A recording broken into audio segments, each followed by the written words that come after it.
Welcome back to the Boundary Corner podcast. I'm Curtis Wilson.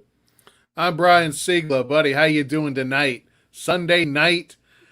We got one after a win. We got one after Uh, a win. yeah, we get to do this after a win. I forgot what it felt like.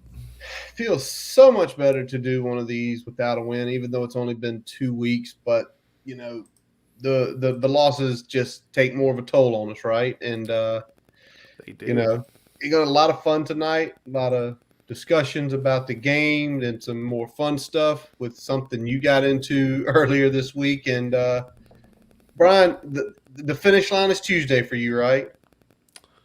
Yeah, if I can get really if I can get through tomorrow night, the next month is gonna go a lot smoother. Um, well, at least things slow down a little bit. My week becomes more manageable. So I'll take the slowdown. He passed the mile marker of finishing youth sports in the fall this Fall U weekend. Sports is over. I got one of my two classes wrapped up this past Wednesday.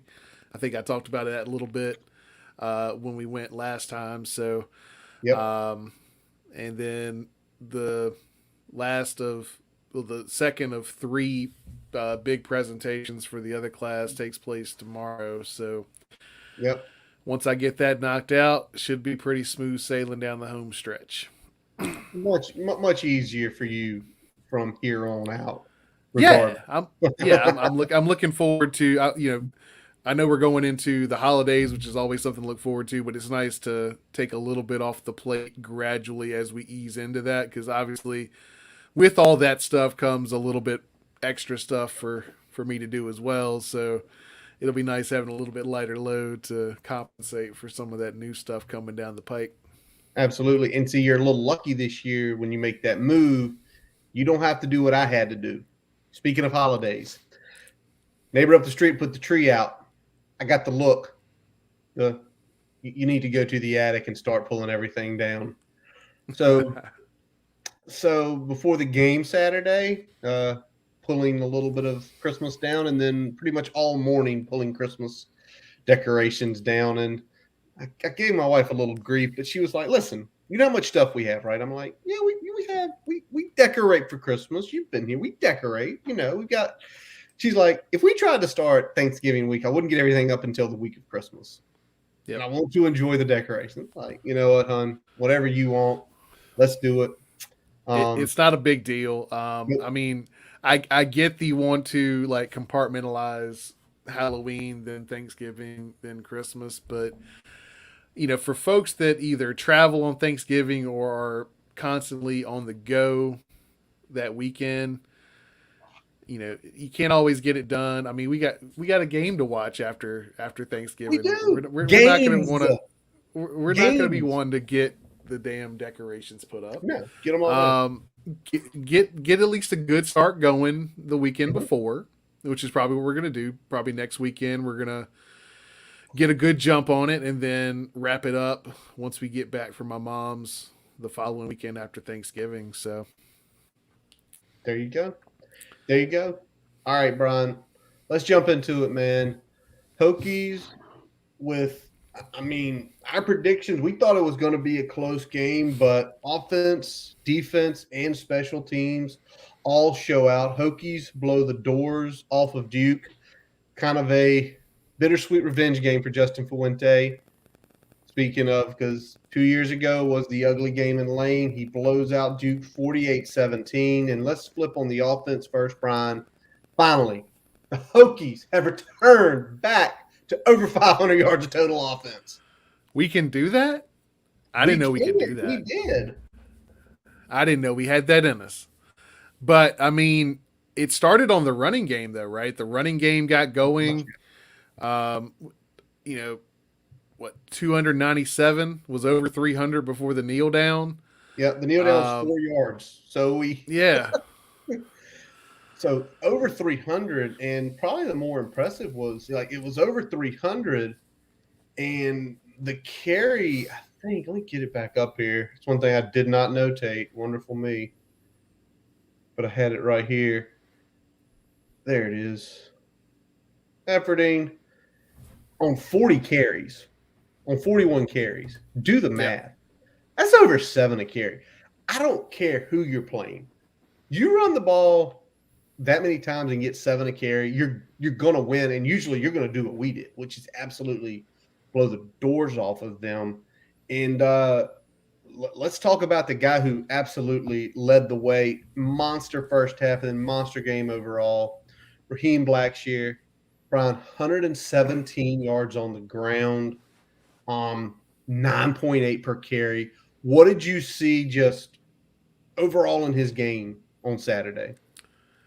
He was definitely and his game has gotten a lot better as the seasons went along, and this was the big game I think all of us were kind of waiting for Blackshear, and it finally happened against Duke.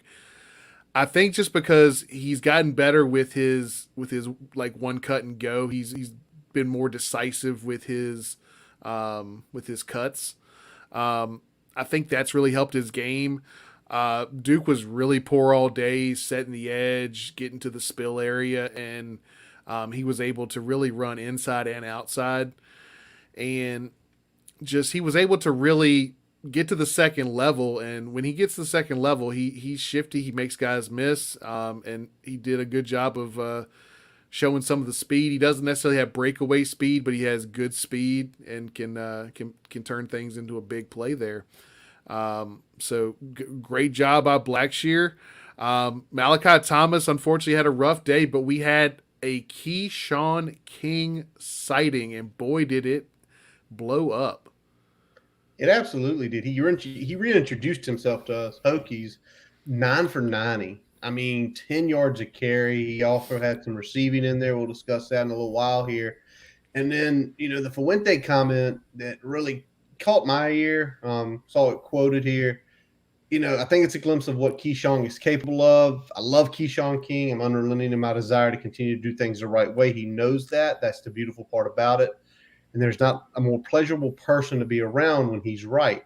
Heading this game, I felt like it was time to reward him with some opportunities, and he did not disappoint. So, sounds like he was not completely in the doghouse, but obviously because he had been on kick return, making an effort there, getting a carry here and there, but obviously worked back towards getting in that rotation. And then with the bad day for Malachi with only 10 yards, not great at all for him on 7 carries.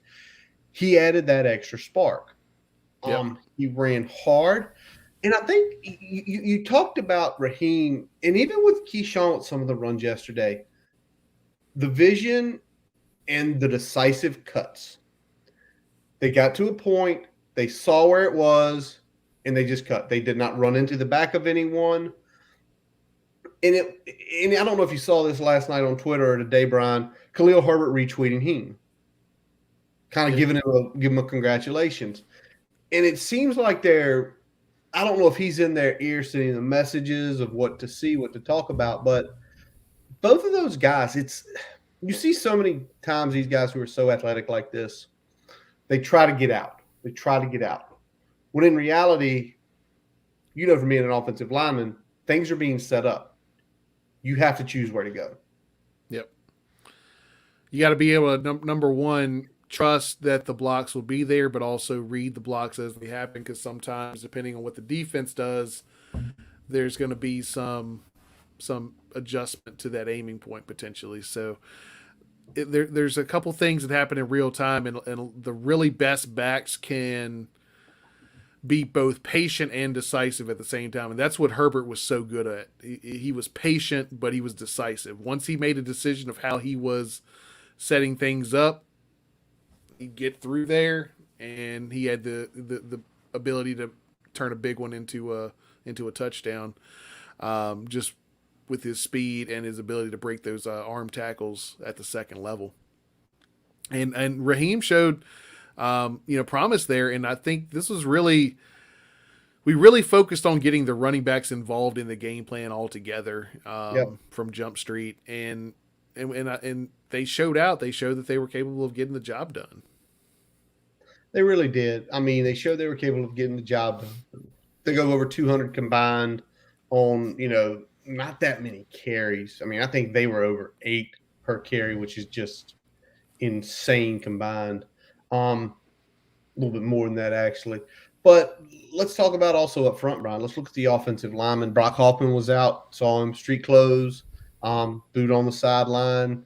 Be interesting to see if he's back any more games this season or potentially the bowl game. He did participate in the senior day ceremony, so kind of the writings on the wall there. But we started out our starting five when we first rolled out was Luke Tenuta, Lasita Smith, Johnny Jordan, Silas Danzy, and Terrell Smith. Terrell Smith ran 25. I'm sure that warmed your heart to see a low number on a lineman.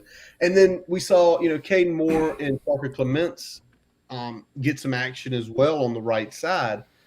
What was your assessment of the line pretty much in all aspects yesterday? When I saw Moore and Parker out there, that's when the line looked the best, in my opinion. And I thought Johnny did a good job at center. We didn't quite have as much push in the middle as we've had in some other weeks, but I think he did a good job of getting everyone set up in place of Brock because and he's ran center some for us this year with Brock moving along the line early in the season. We were still working out who our five were. But I think that Moore and Parker have shown some jump in the last few weeks. And Silas was pretty steady when he was in there. So I mean, overall, good effort by the offensive line. There wasn't a whole lot of glaring things that popped out to me. We could have been a little bit better on the inside zone, kind of some of the inside combos there. But other than that, good job overall. Let's flip and talk about Moore and Parker. Moore obviously has more games under his belt. Parker, a few behind. But you talked about that was the best we looked. Is this just one of those things? The reps are finally catching up, and it's the whole head versus feet. Head, and I'm assuming with an offensive lineman, head, feet, and arms. They're not thinking anymore. It's just becoming natural. When they hear the play call, I know what I'm going to do. If he puts his hand on my left shoulder, I know how I'm going to. Is it just becoming more natural because of just Yeah, the I mean rep? they're no longer thinking about what they have to do. It's more about once they do it, how the defense reacts, and then what they have to do to counter that in real time. So essentially everything after the snap, not thinking a whole lot before the snap. Which is good. That you don't want your linemen thinking before they take their first step. You want them to know exactly what they're doing, exactly where they're going, and what they're going to do when they get there. So I think that's the big thing. You see Moore come on a lot more lately. He had some really good blocks. I think on a couple screens downfield. Parker was downfield on a screen getting some blocks. So I mean, they were doing some good stuff in various ways. It wasn't just in the run game. So really like the potential there. We got to see if they're going to take another step going into next season. But definitely early returns on both of them are better than anticipated. Great to hear. All right, well, let's not forget the man getting every snap, Braxton Burmeister. Knox Kadum did get some snaps when Braxton went down with a little wrist injury, but he did get back out there. And I'll just say this, Brian, when we actually run read options and we have some design runs and he's allowed to scramble, but in keeping him under that 10 threshold, this actually helps not only him a ton, it helps his team a ton. I mean, he had 71 yards on just 9 carries. Yeah. And it was a plethora of things. Yeah, we saw how the offense opened up once he was keeping more, once he showed that he was a threat in the running game. But 9 carries, 71 yards. I mean, that's a big day. That's probably the best day he's had since at some point last year in terms of running the football.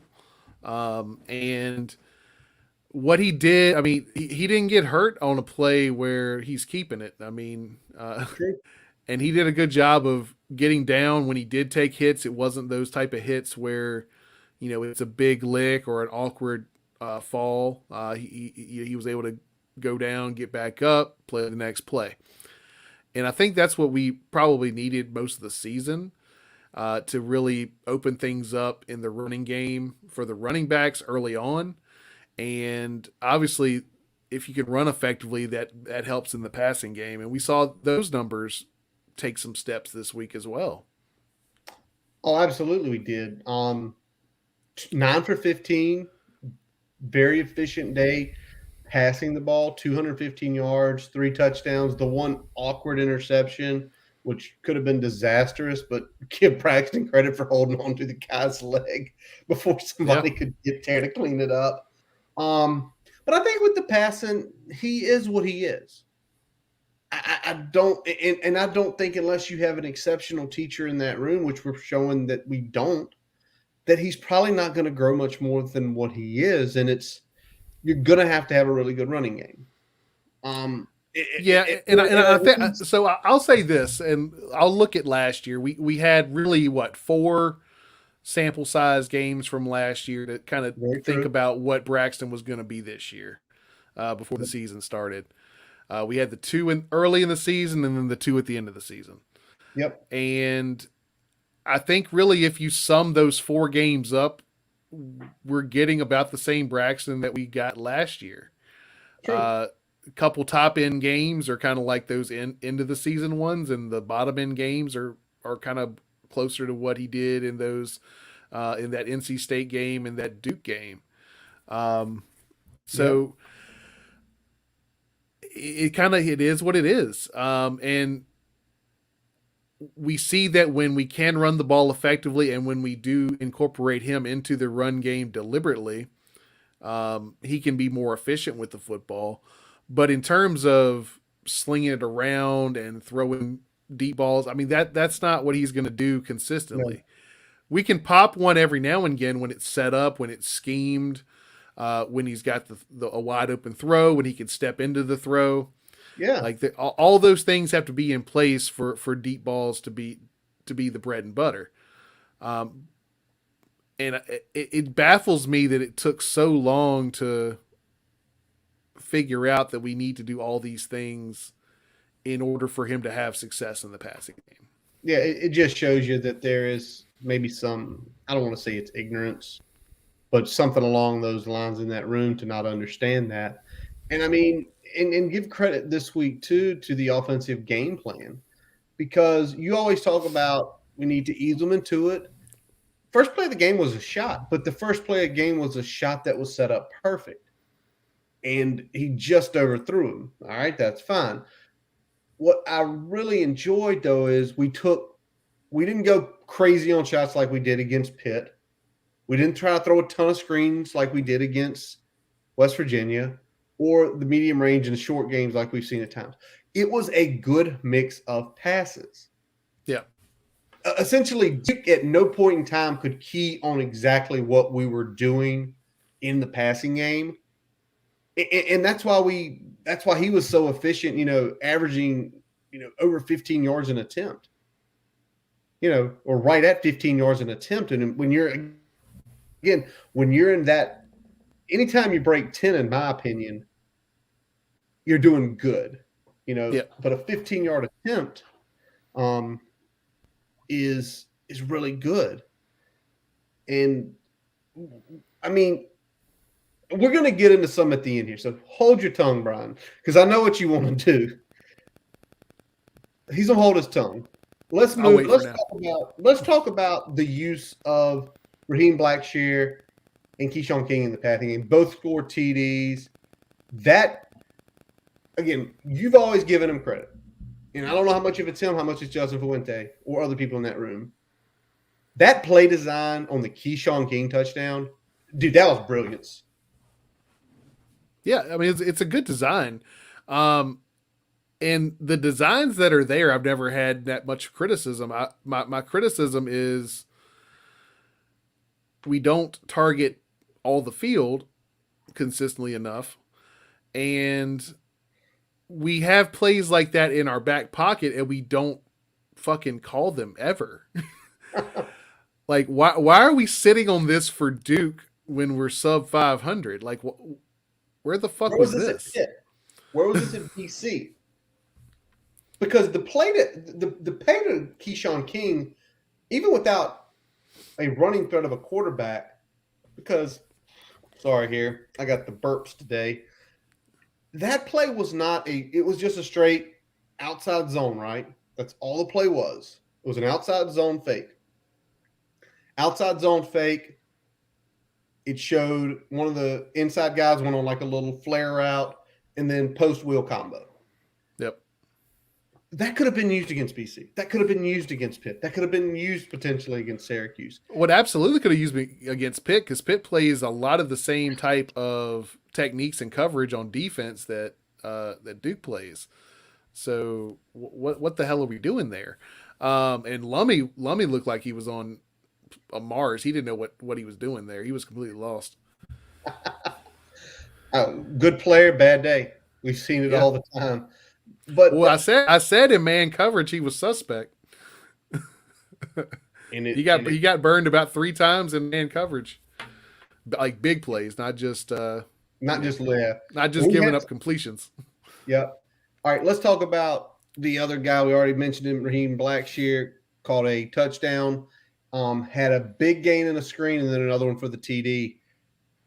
I'm assuming you were licking your chops when you saw both those plays called, because just watching them, the setups, you on the touchdown one, we ran jet sweep fake, and that whole defense went whoop to the opposite side of the field. And when Braxton dunks it, it was like a 3-on-1 for the offensive lineman. Like, we don't have anybody to block here. So if you somebody guys take that guy. I mean, tell me what you felt about both those screens, just the design of them. Again, good designs. Where are they in other games this year? Yeah, I mean the first one, I think we had seen maybe once or twice. That second one with that motion, yeah, I think that's maybe the first time we've seen that all year. I feel like it's the first time we've seen it. And again, I just talked about it a little bit, but I think that's some of the problem. Like I love getting the running backs involved in the passing game here. I like screen. I know some people out there in Hokie Nation like, oh, another screen. When screens work, they fucking work. Now the problem is that they're often called at the wrong times by our coordinator, and B, we run the same 3 over and over and don't incorporate some of this different motion, different looks, different design to really keep the defense off balance and show them something they haven't seen before. So, true. Again, I'm not sure why we're breaking all these things out against Duke, other than it being really a must win to not be the worst team in the conference. So, true. We've at least established that Virginia Tech, not the worst team in the ACC. Not the worst team in the ACC by far. And it's because of guys like the couple guys we've mentioned in Tavion Robinson. And I tell you, every time he gets his ball on a punt return, you just feel like it's coming. He had 3 yesterday, 73, including a big 43-yarder that just flipped the field. Again, it's a net punt nightmare. I remember the first punt, he got like 15 yards. They were like, it's a 35-yard punt with a 15-yard return. Damn, they didn't gain anything on that. No. Nope. And then just, overall, 4 for 78, had the fail Mary where he was just short of the end zone caught, and some other couple other short intermediate routes. One was a really nice hook. That a couple plays later we'd score a touchdown, and then an out route. Just every week it seems like his route tree gets bigger. He gets more confidence. Where it looks like Trey Turner's leaving next year, I think Tavion's going to easily step into the number 1 role. Yeah, and what he does, he really can line up all over the field. He's probably more of a natural fit in the slot, but he can line him up outside. He's got the full complement of the route tree. You mentioned the fail Mary. Let's talk about that 2-minute drive just a little bit. Why do we go hella conservative in that situation? And then as soon as you bust one good run, you're like, okay, well now we wasted all this time. Now we need to hurry up again. I'm not mad about that. Can I tell you what I'm mad about? What you mad about? There's 40 seconds left. We're at the what 47? Yeah. We're about what 10 yards from Romo getting a shot to kick it, right? Yep. We have 3 timeouts. 3. Not 1, not 2. We have all 3. If we're like going downfield or going sideline routes, you can still run screens. You can still run the ball. You can still take shots over the middle of the field. We We were have the acting full like we had field. Why are we acting like we've got to either get a bunch of yards or get out of bounds? Like neither I of didn't those think, are have tos. well, you sit here and it again, it's ineptitude. Because you should know, I've got 3 timeouts. If we bring a 10-yarder over the middle, we burn one. Quick, set up. And then I can sit there and say, now we're at the 37. Do the math. That's about a 53-yarder. Romo's made. Which one? The 51-yarder looked good from 61 earlier this year. Yeah. I know the wind was whipping yesterday, and he played into that first kick that he missed because he thought it was going to bring He tried it back. he tried to put that into the wind, and then the wind didn't do anything for him. He didn't do it. So the rest of them, he just aimed dead center and banged them through. Yep. But you get 10 yards. Timeout. Well, let's get 10 more. Now you're at the 25 where you can legitimately take 3 shots at the end zone or take one more shot and try to get 10 to 15 yards closer. It's just bad. It's just terrible play calling. Because you're terrible play calling, terrible game management, everything. communication between the play caller and the person that is responsible for getting timeouts on the field, namely Corn and Fuente. And Fuente. Corn for the play calls, Fuente not telling him I have 3 timeouts. Your entire playbook is open. Yeah. I know you don't, and that's part of like communicate. Make sure your play caller is doing what you think needs to be done. Because the buck stops with you, buddy. Yep. 100%. All right, Brian, let's just talk about the last 2 receivers real quick. Trey only had 1 catch, circus catch, but I noticed on a few other passing plays, after that one big circus catch and them targeting him, the safety was over top him the rest of the day. He was not getting any more single man coverage. And I think that helped open up the run game, and it helped open up, things for guys like Caleb Smith, who had one of his, it wasn't statistically big, but the guy caught a touchdown from walk on to scholarship to catching touchdowns from up here in Louisa County. Big play Trey, letting everybody else get the big plays because they were scared as hell of him, and Caleb Smith taking it home. Yeah, and I think Trey was just happy to play that game. Yeah, if we're being honest with like knowing that it's going to be his last game in Lane, just the fact he was able to go out there and finish the game, I think that was big for him. And shout out to Trey Turner, like everything you could want in a Hokie. Yep. So I mean, great career here. So shout out to him on playing his last home game as a Hokie. Can I say something too about that? Yeah. Had a buddy went up with his kids, and Trey actually during the Hokie walk came over and gave them all 5. He's got a picture of it. Just shows you. Yeah, Very I mean cool. he is definitely a fan's player. Yep. Fan favorite, like everything you want to put in that bucket. That's what Trey Turner is. So shout out to Trey. Great job. And we've loved watching you play here. Yes, we have. And then Caleb, tell me you saw the give credits to whoever was the producer for that game yesterday when they showed the Caleb Smith touchdown. Because they had ran like a little run game where he was blocking and then he released and he went upfield. 2 plays later, they run the same play. He's blocking. The guy just sheds him, like forgets about him. The safeties come up, and it's the seam. We use the seam again. That exists? It exists 2 times now. 2 times. Wow. Yeah. And I like that we had the setup there. I like that we were getting inventive with how we were going to get our guys open in the passing game.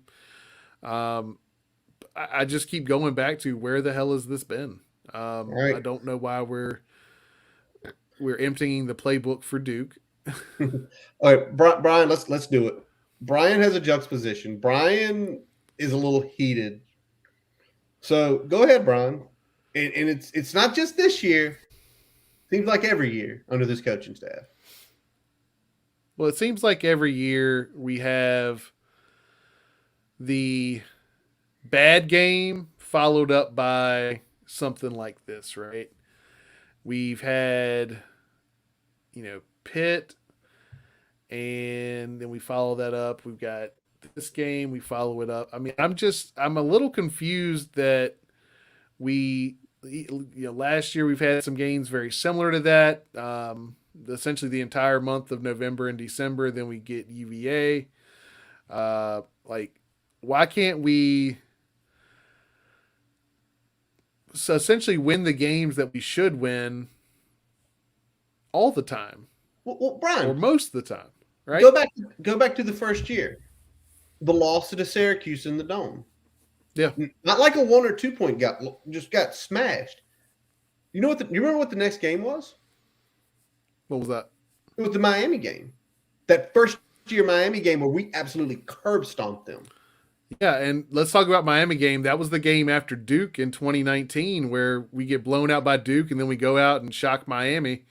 Nobody gave us a chance in that game. No, not at all. Not at all. So it's just one of those weird things where it's like it's an MO of this coaching staff. Just like we're gonna have a really bad game, like just bad, look bad in all aspects, do some really screwed up things. But then the next week we're gonna make the fans, us included, like where was this? Yeah. This year we get to say where was this during multiple games, not just where was this last week, even though we get a direct correlation back to last week. So hopefully what the feel is it's not much more of this, Brian. Hopefully they can carry the momentum to Miami, which is going to be a night game down Yeah. in Miami. Well, 7:30 kick, right? 7:30 ACC network kick. So good times on that. Brian, let's talk about the defense for a few minutes here before we get to a few more things. Popped up, we talked about Gunnar Holmberg. Gunnar Holmberg ruled out the last second. Ruled out but fully dressed. So I'm guessing he was their emergency QB. He's an emergency quarterback. If everybody was injured, essentially the 2 other guys they had, he would have came in. Essentially good enough to play, but not good enough where you felt like he could go a full game of getting pounded on. So smart move. I mean, it benefited us. I mean, it definitely it took some of their teeth out of the passing game. Yep. But of course, we was 2 more athletic quarterbacks, right? Holmberg's like here, Riley Leonard's like here, and Moore, who finally came in, is like here. So it was clearly something where if he was dressed, he probably hadn't done any of the lead up. It probably had just been Moore, probably had just been Leonard. And that's to our, credit, or to our credit, though, having those guys on, we still held them under 100 yards below their average. Yeah. Well over 100 yards below their average. And then on the money downs, we show up again, unlike BC, goes back to the juxtaposition. They were 5 for 19. They were dreadful on 3rd and 4th downs. And it's why we sort of dominated the game. Yeah, definitely one of our better defensive performances of the year. I'd put it at least in kind of the top 3 there. Nothing will really match what we did week 1 against UNC. No. We really peaked early defensively, and it's been a kind of an up and down back half. But this was one of the better games for us, and it started with the guys inside at the linebacker position. Dax Hollifield, Alan Tisdale, probably overall best games they've had all year. Definitely the best games they've had in the month of October and November. Yeah. Um, you know, tackling well. That they had tackles for loss, had some sacks. Tisdale was in there making some noise. Dax had some key stops on some key downs. So you love to see that. D line got pressure all day. Didn't really get to finish those, but they definitely put the quarterbacks in some bad spots. Some errant throws, some throws released sooner than they were ready, off target, things like that. Forced a lot of throws on the run, and a lot of throws just getting rid of the ball because they ran out of time. Oh, absolutely. And the other thing, both the front half did altogether. Mateo Durant was not a factor. 1,000-yard running back was no factor. Um, he only had 10 carries. And one of the other running backs, we did not mention the other week, but Trent Davis was out there more because he's more of a pass catcher. Yeah, So yeah, a they really thousand, had to go away from their game plan, and really with the quarterbacks they had in there, they would have much preferred to stick with a run first offense, and we got them out of that real quick. oh yes, we did. Oh yes, we did. Now there was one time near the end of the game where they did get home. Did Norrell Pollard and Tywan Garbett. Pollard gets the strip sack, and then Garbett picks it up, runs it into the end zone. The Yep. game was well in hand at that point, but that was just a great explanation point that they were still playing hard to the end.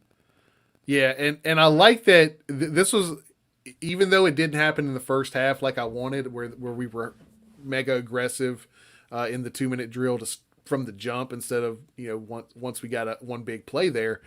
Um, I like that in the second half we didn't take our foot off the gas pedal. That's been different than really any other game I've seen this year. We weren't content with just having a double digit lead. We weren't just going to sit on that. We were going to keep going.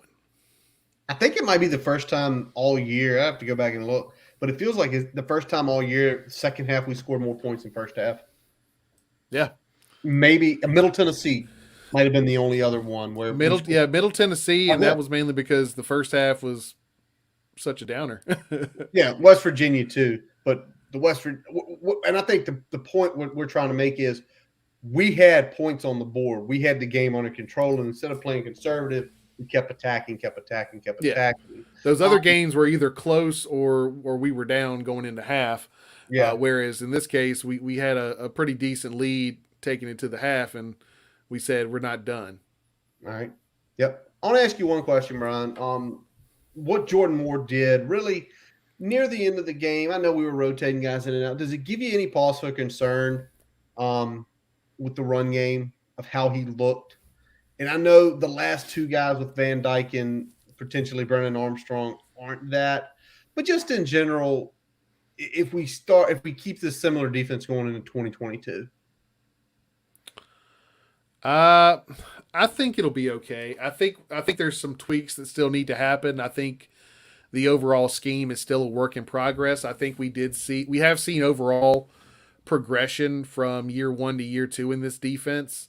Um, the question is going to be: is this going to be our defense going into next year or not? But when we talk about the next two games, though, um, we are looking at guys that can run the football, and they both can throw the ball, assuming both of them are playing in those Yeah. games.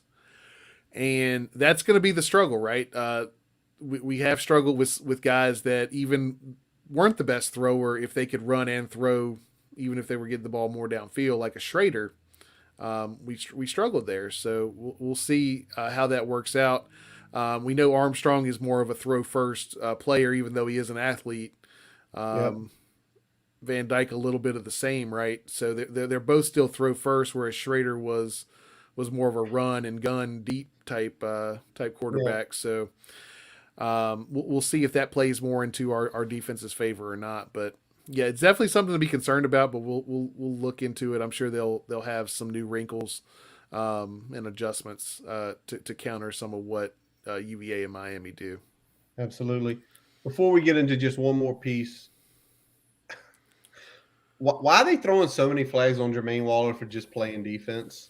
And why is the umpire getting in the way and then the back judge throwing a flag on it? Yeah, that was the worst because the umpire was in the way, which made the receiver stop his route.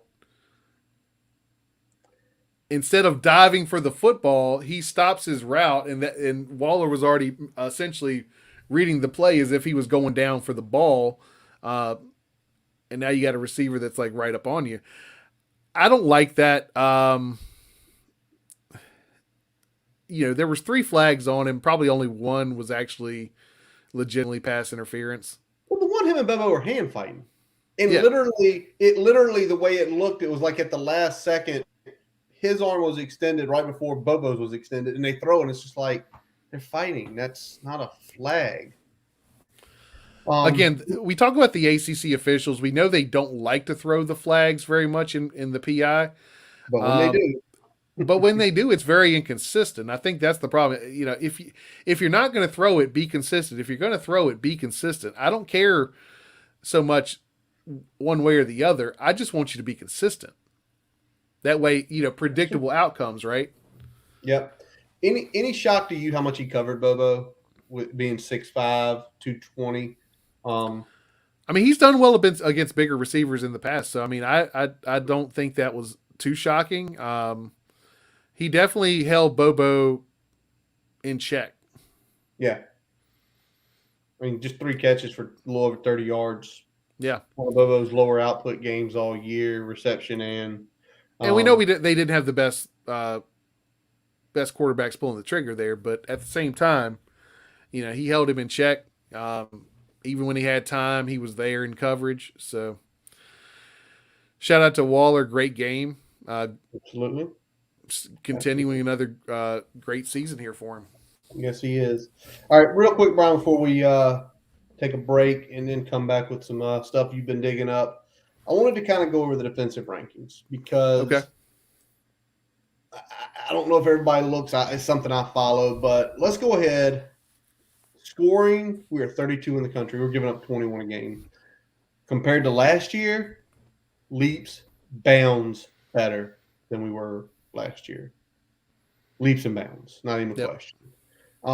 We are a top 15 passing defense, but the run defense is still struggling. Over 103 yards, or excuse me, 130 country, over 186 yards.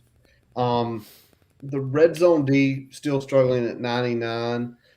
But there is something I noticed, and I know you've been talking about this with the new scheme we're in. How many red zone trips do you think we've had this year? I'd say few. I'd say significantly fewer than last year. It is. It's only 23. Okay. And the numbers are getting a little bit better, 17 touchdowns to 6 field goals, but only 23 trips. Where when I was digging through the data, there are teams that are like UVA has over 44 trips into the red zone against them. Okay. Over 44 trips. And they're giving up like 75% of the time a score, and they're ranked higher than us. But it's also like, but you've also let teams get double the times into the 20-yard line. That says something, because if they're getting down and you're scoring and they're scoring at a 75% clip, and the other, we're giving up 80, but you're only getting down there 2 times a game, it helps. Total defense 60. Where would you give them a grade right now? Defense in general. I'd say it's somewhere in that B- C+ range. I'd probably go C+. I'd like to see the red zone improve in terms of stops, and especially forcing the field. We definitely need to force more field goals. You're rarely going to get a ton of true stops there, but we need to definitely be closer to that, 65, 70% in terms of forcing field goals there. Now, when we talk about the rush defense, that's concerning, but we have done a good job of stopping the bleeding throughout drives. A lot of the big gains are coming kind of early in the drive, and then we're settling in and then getting off the field. Um, the problem is that when they do get in the red zone, that's when the rush defense should be bowing up a little bit, and it hasn't.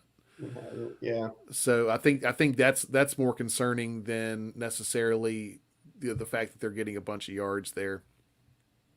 And we really only had what, like two bad defensive games.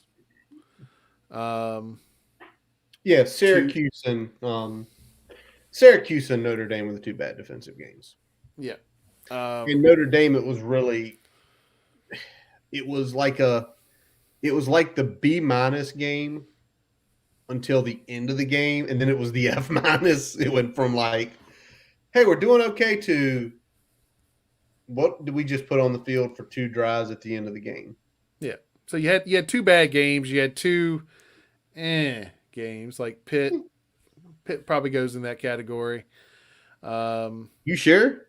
I mean, Pitt was scoring over 50. We held them to 28. It's an A game because the offense just couldn't do anything. I'm talking about the rush defense. Oh yeah, rush defense. I'm sorry.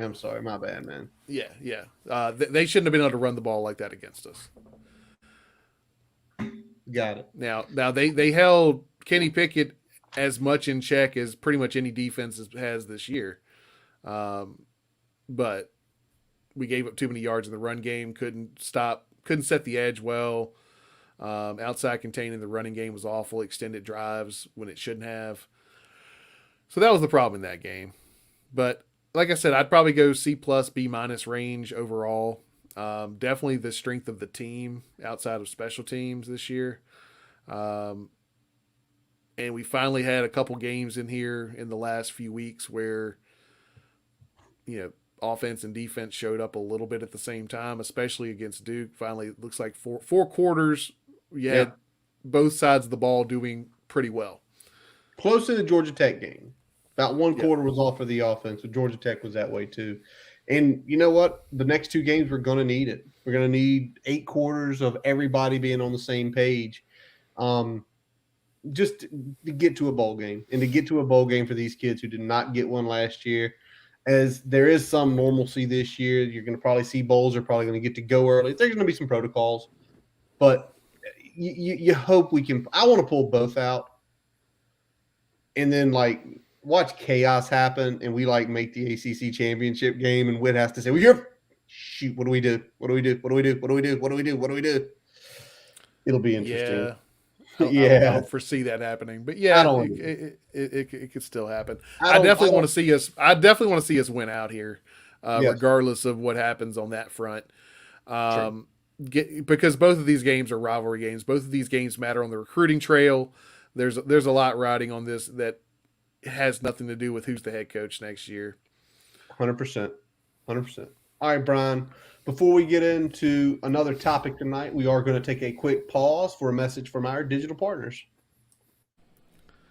As we take a quick break, we'd like to tell you about getting your free website report from our digital partner, Grassroots Digital Marketing Studio. They'll tell you how your website ranks on Google, on-site SEO, and social media. No commitment to buy anything. You can get your free report by visiting grassrootsdigitalstudio.com/free-website-report. Now back to the episode. All right, guys. What we're looking at tonight in kind of a discussion, our buddy Mike McDaniels over at Sons of Saturday and Hokie Hangover podcast released a tweet this week talking about Sportico and their college athletic department financial database. I saw it. I peeked at it. But the big guy over here, what did they say, Brian? I went down the rabbit hole. For multiple days. Yeah. So, Brian, I'm going to just assume that you looked a lot at VT. I looked a lot at Virginia Tech, absolutely. That's where I started, and then I started looking at other ACC teams and then comp teams in other conferences. All right. So, I mean, are we 1 to 10? Where do we rank? Let's do that first. 1 to 10. Are we terrible? Are we average? Are we slightly above average? Or what would you say we So are? so we're kind of in the bottom end in overall revenue in the ACC.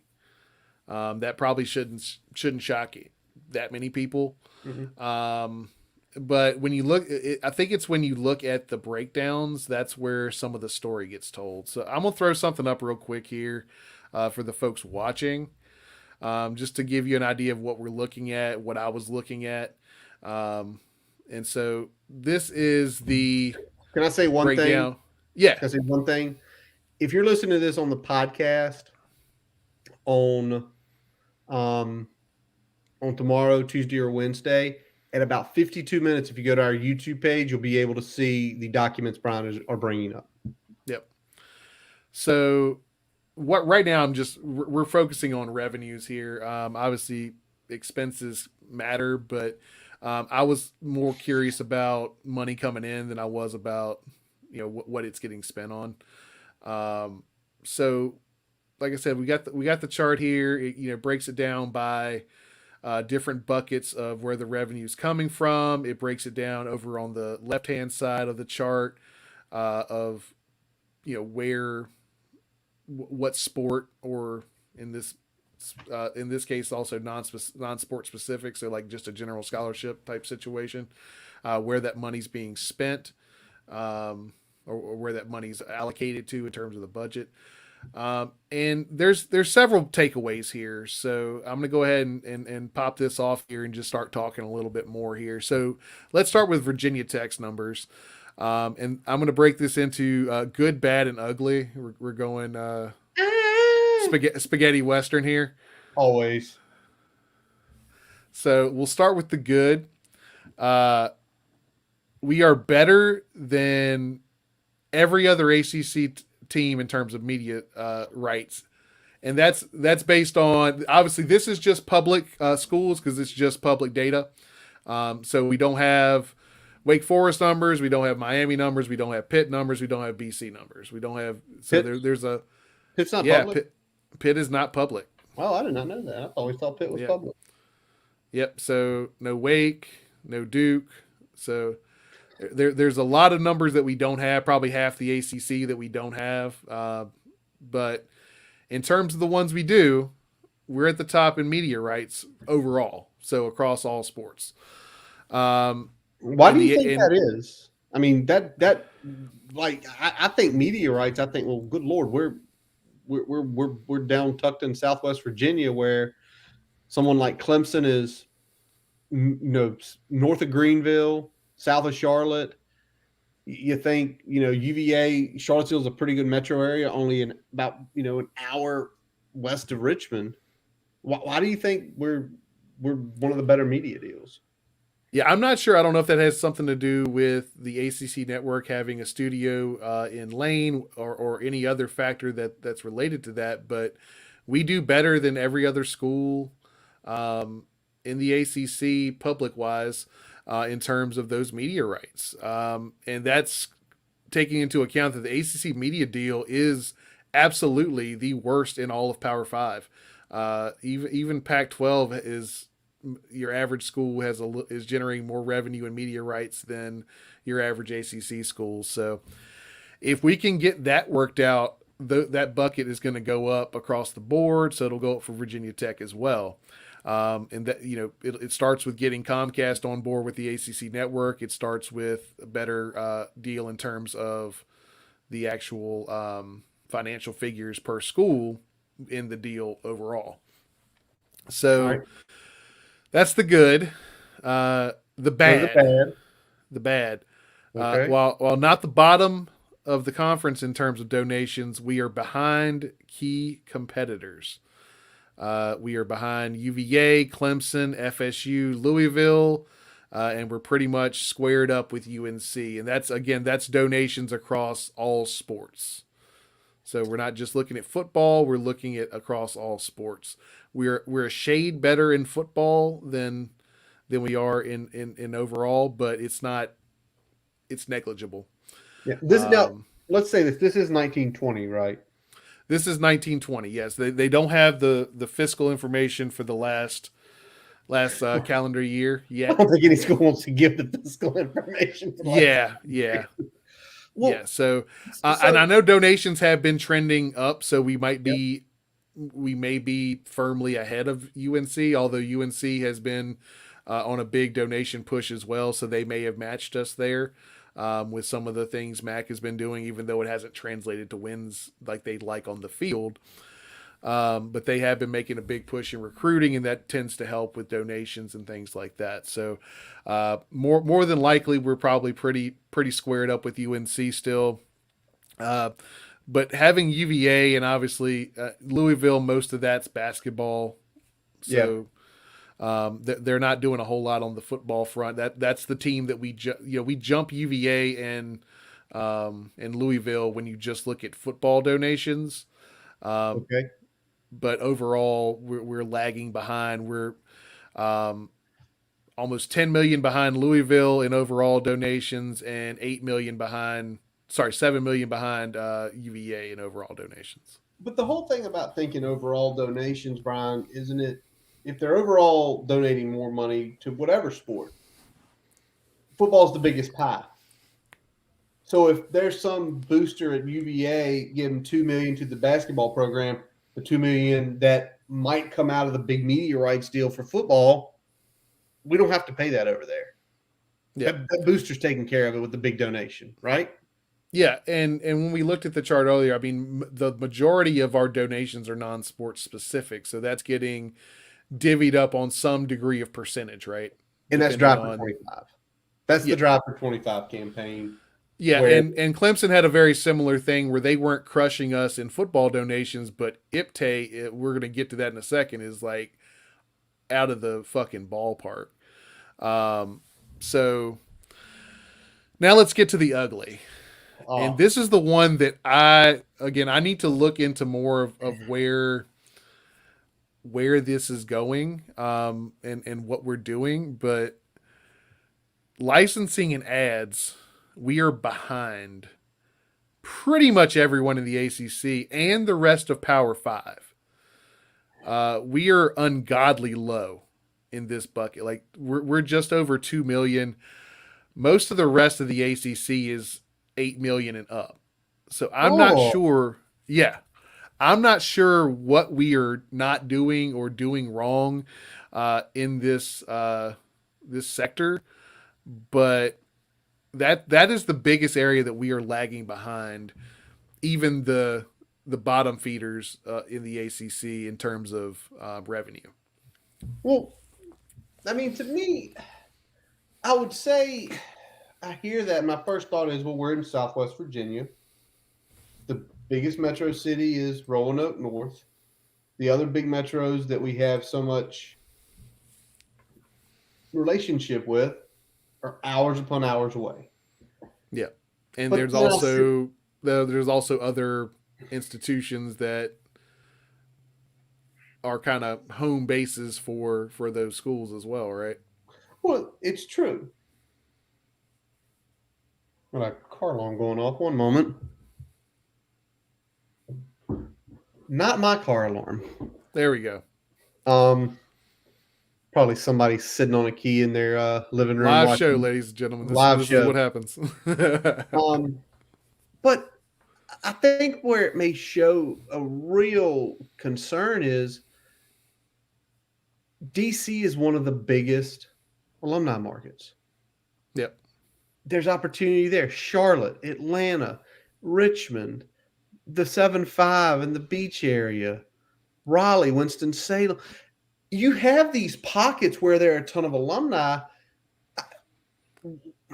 Why aren't we attempting to get some licensing and ads in those areas where there's something there to sell?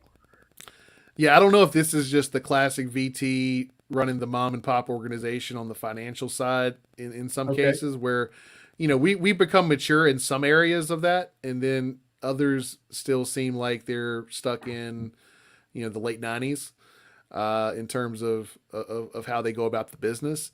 So I don't know if it's more of a combination of that or what, but that's where we are giving up the most ground to everyone else in our conference. Yeah. And because just It's looking not at the enough. It's not enough for the media rights to compensate. no, So just because we're tops in media rights, that's not compensating for that drop off. And then donations are only like we said, middle of the road overall. So they're not bad. They're not hurting us, but they're not acting as a benefit. And when you talk about not just in the conference, but when you look at all of Power Five, when you're competing against those schools, especially ones that have those better media deals, donations become a bigger role because they are something that, if you get the right motivation, is easier to start stacking in the bucket, right? So that's where, when we talk about donations and saying donations need to improve, yeah, that's the easiest to improve. So that's why it's pushed. yep. Um, but so one other thing I did was look at some other schools that we compare against, and the one I kept landing on and this was mostly based on kind of historical, at least recent history of the success of the programs and the overall alumni base. They're very similar. So that's Michigan State University. And in terms of donations, pretty much right on the same ballpark as Virginia Tech in terms of the revenue in the 1920 year for donations, right at the 21.5 million range.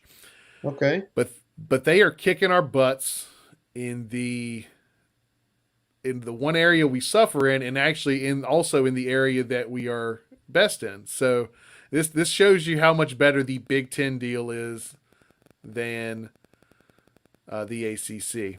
Media rights for Michigan State University are 16 million higher, so they are in the 44 million and change range. Good gracious. Yeah. Then you've got licensing ads. They are 16.5 million, so they are 14 million higher than Virginia Tech in that one budgetary bucket. And All those right. are the two buckets where, if you sum them up, is actually making up the difference between our overall revenues, because the overall revenue difference is just over 30 million. Virginia Tech just under 100 million, and Michigan State just over 130 million. So those two areas, the media rights and the licensing and ads, are where the big difference is. Well, you're saying 30 overall, and I'm just pulling this up here, Brian. If you want to pull it up on the screen, their total revenue is 130 million. That's Yeah. insane. Um, because if you think about where, yeah, and I'm going back, and as you were saying all this, I'm pulling up a map here about where East Lansing, Michigan is. East Lansing, Michigan is about 2 hours west of Detroit. They're Yep. not. Ann Arbor is literally 45 minutes outside where Yep. Michigan is. So that license and ad revenue says a lot to me, because, and I don't know, they're not in a super rural. Grand Rapids is a couple hours west. They're more in a, I don't know what you'd call it, maybe greater metro area where you're going to hit cities here and there. But to have that sort of licensing and ads concerns me. Can you pull up and tell me just what the licensing ads in football are? Because I want to see the difference there. Because I mean, obviously, Michigan State has Izzo. Michigan State basketball has been on the map for 25 years. What's the difference in So licensing ad for football compared to um,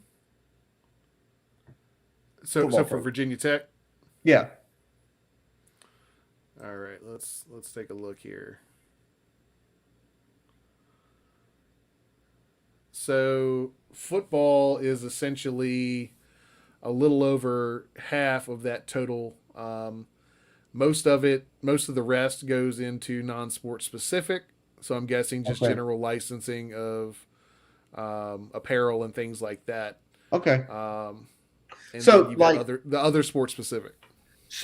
if you would go out there and harshly push the 1999 jerseys or some of the pro combat uniforms from the mid 2000s or the early 2010s.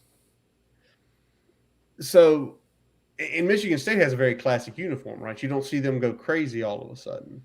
Yeah. But I'm sitting here thinking, are we missing the opportunities there where they're not? It's possible. Like, I don't. Again, they don't separate this out ads versus licensing, so I'm not sure what Michigan State is doing well that we're not doing. I just know that we're not doing this to any degree that any other Power Five school is. So I don't think just geographic region has anything to do with the hindrance there, because there are other schools that have a similar, um, you know, geographic footprint that are doing much better. Yeah. And I like the way Brian, because I could see the next two Brian's going to talk about here. I like the way you pulled one out of another conference, because when we think Michigan State football, we are kind of on equals with them. 20 years ago, we were well ahead of them. 15 years ago, we were ahead of them. 10 years ago, we were well ahead of them. 5 years ago is when, they made the playoff. They've been more of a power than what we've been.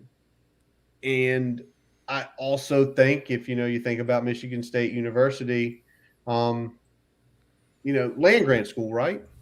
Yep. Founded about the same time back in the 1870s. So age wise, same age, same type donor base. So, Yeah, um, and like I said, overall alumni base is about the same. They're a little bit heavier, and donations are, like I said, are pretty much flat. I think actually Virginia Tech has a small overall advantage in donations compared to Michigan State. But again, they're making up for that in those media rights and licensing and ads, and then some. But let's go ahead and turn back to the ACC, and we're going to look at the obvious one here, Clemson. And right off the bat, this one shocked me. I know it shocked you when I put it on the screen yes, it there. did. Virginia Tech plus 10 million on Clemson in media rights. Well, I can't explain that one. They're closer to major metro areas. They're a big brand right now. They're a big brand where you think they could be selling things in these media rights for so many different other opportunities. I mean, good Lord, they had a Disney movie made. Yeah. I know that got some Disney. And again, this is 1920, so that would probably be in either last year's numbers or going into next year's numbers. True. But in general, yeah, in general, you would think Clemson has been in a situation where their media rights would be at least in the ballpark of Virginia Tech, right? But they're not. Now, football, those numbers are pretty even. Okay. And actually, Virginia Tech still has a small advantage there, but more or less they're even there. They're losing the ground in the other sports. Well, which kind of makes sense. Yeah, we've all heard about the donations in that campaign. How much is that, plus minus or plus? All right, so the difference between Clemson and really any other school is that they make up for it in two areas, and the biggest one is donations, where they double us up. So how much is their number? They are at 44 million in donations. That's and most of that is the non-sport specific IPTE fundraising drive that they have ran up to great success. Yeah. And like I said, doubling up Virginia Tech in that bucket is significant. But they're also plus 10 million in licensing and ads. So they're at that kind of 12.5 million range. They also do something that not every public ACC institution does, and they actually have a significant direct institutional support where they give 5 million directly to their athletic department in direct institutional support, whereas Virginia Tech is in the like 2,000.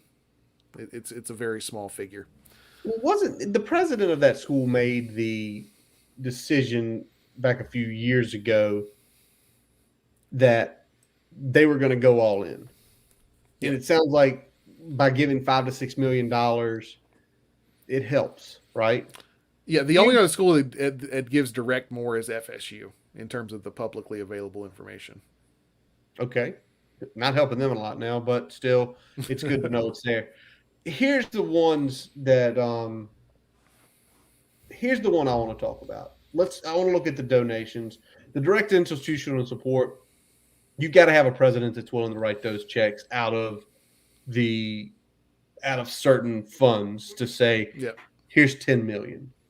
Um, the licensing and ad things, you know, makes sense, right? Last 10 years, they've won multiple national titles, tons of NFL players, Yeah. something you can go actually go. But here's the thing The that, brand is out there. yes, yes. The Here's the brand thing, somewhat sells itself. yeah. Here's the thing where I think Virginia Tech has to figure out what it's doing wrong. You know the difference between the amount of living alumni for both schools? It's pretty significant. It is. Clemson's at about 150,000. Virginia Tech's at almost 240,000. That is 90,000 more, give or take, alumni. 90,000 more people you can attempt to reach out to get funding from. And again, why did they start the drive for 25 this? Because if you can get, just do the math, Brian. If every single Virginia Tech alumni, actually, you know what? Let's go 80%. Yep. Go 80% and say if a, 175,000 simply gave $25 a year minimum, it's like a $4 million thing. That's not counting your big donors. That's not counting people giving more.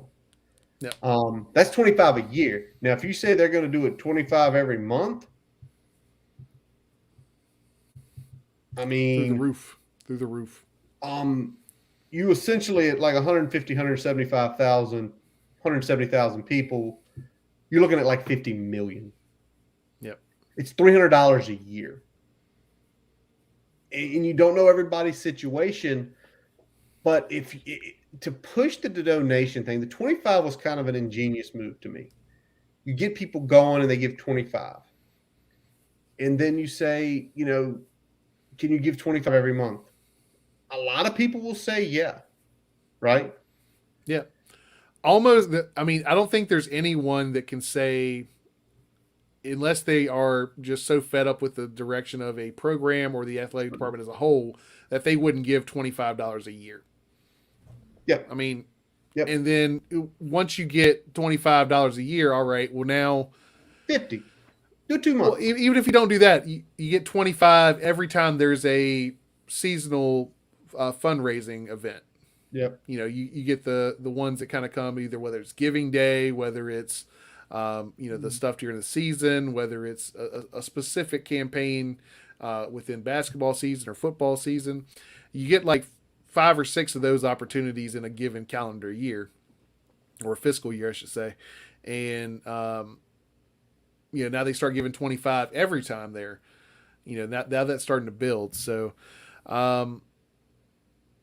it's a good campaign. I'm hoping that we start seeing more, more participation, because I think the problem now isn't the dollars, it's the participation. If we can get participation to be a little bit closer to the goal, then I think you'll start seeing, and I'm not saying we're going to get to Clemson numbers, but I think we can match UVA numbers, which is we're about to talk about now. Let's go ahead and talk about that you found from the UVA crowd.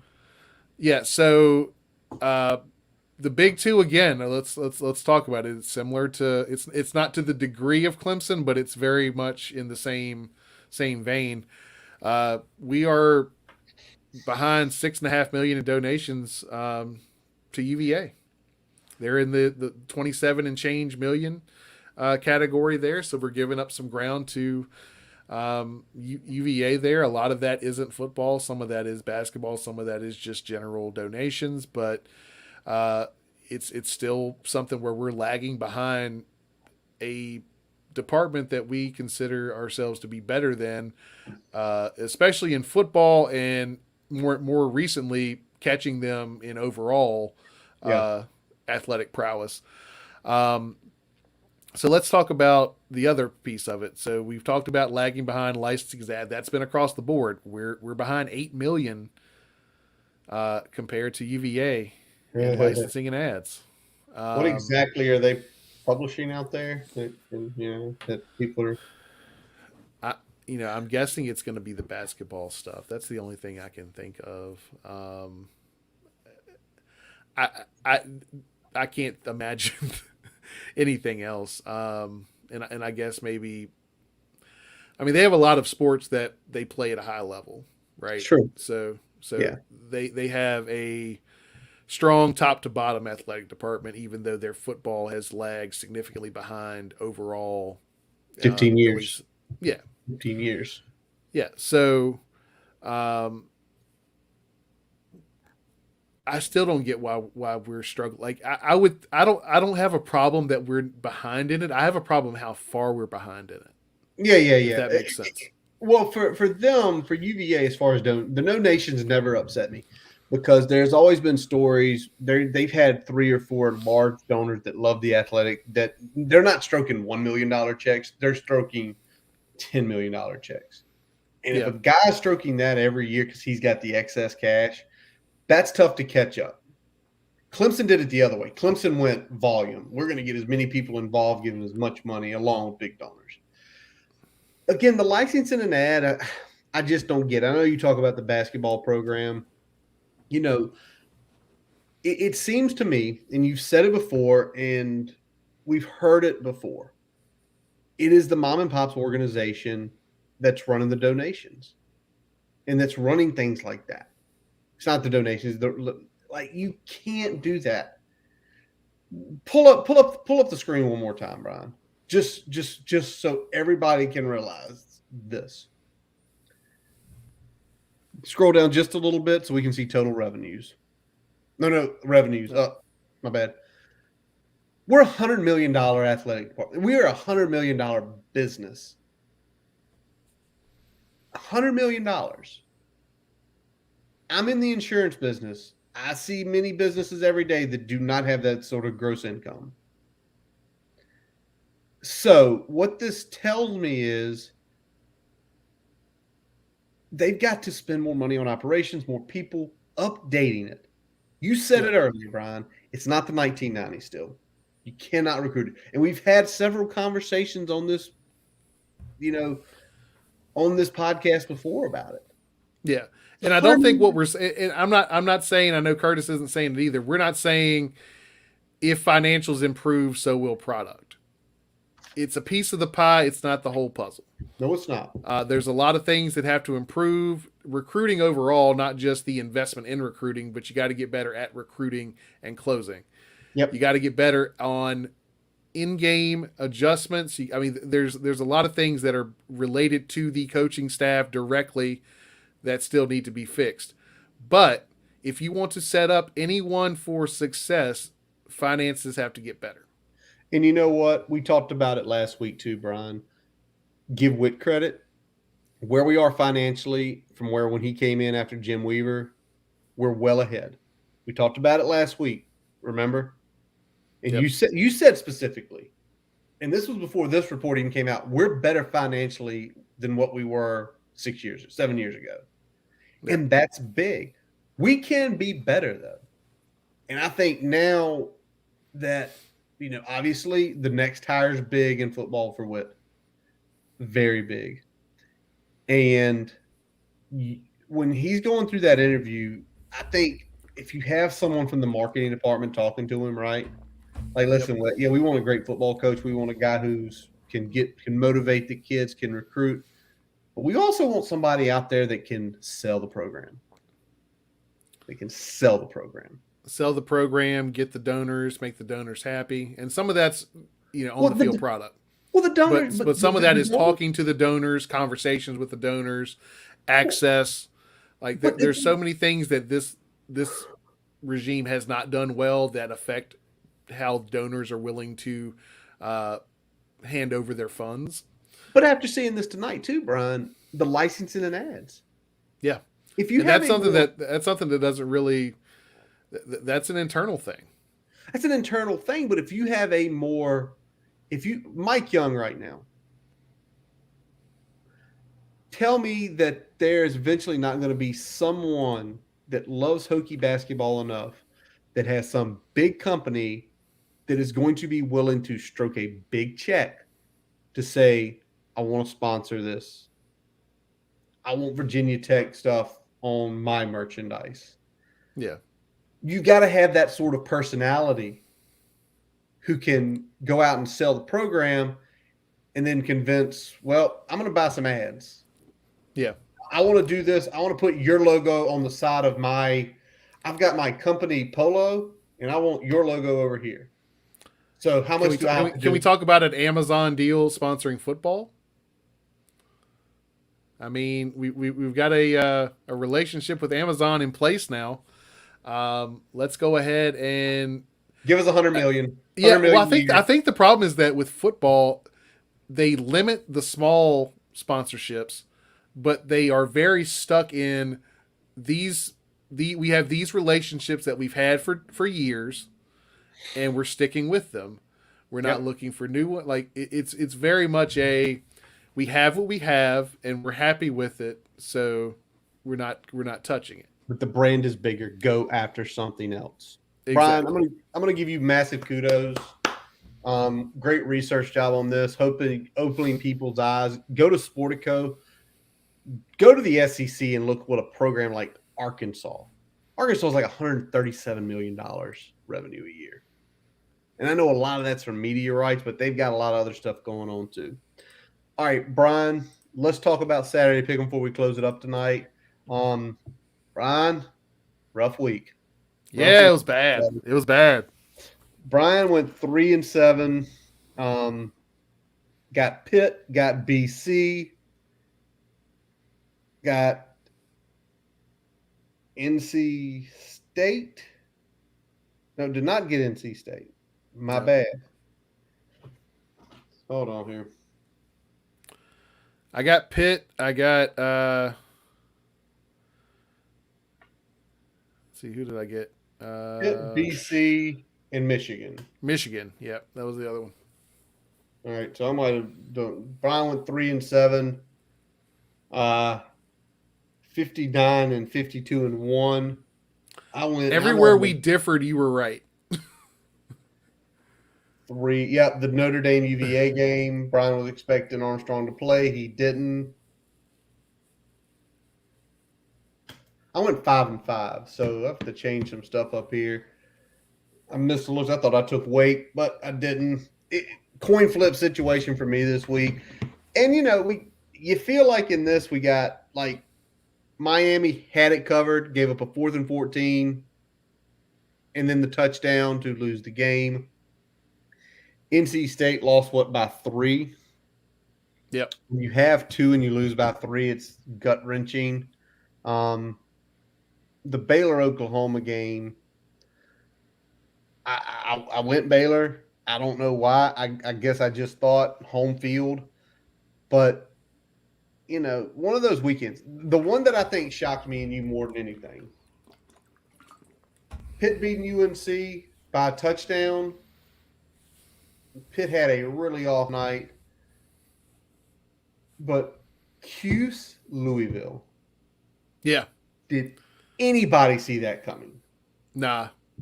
Louisville jumped on their ass early too.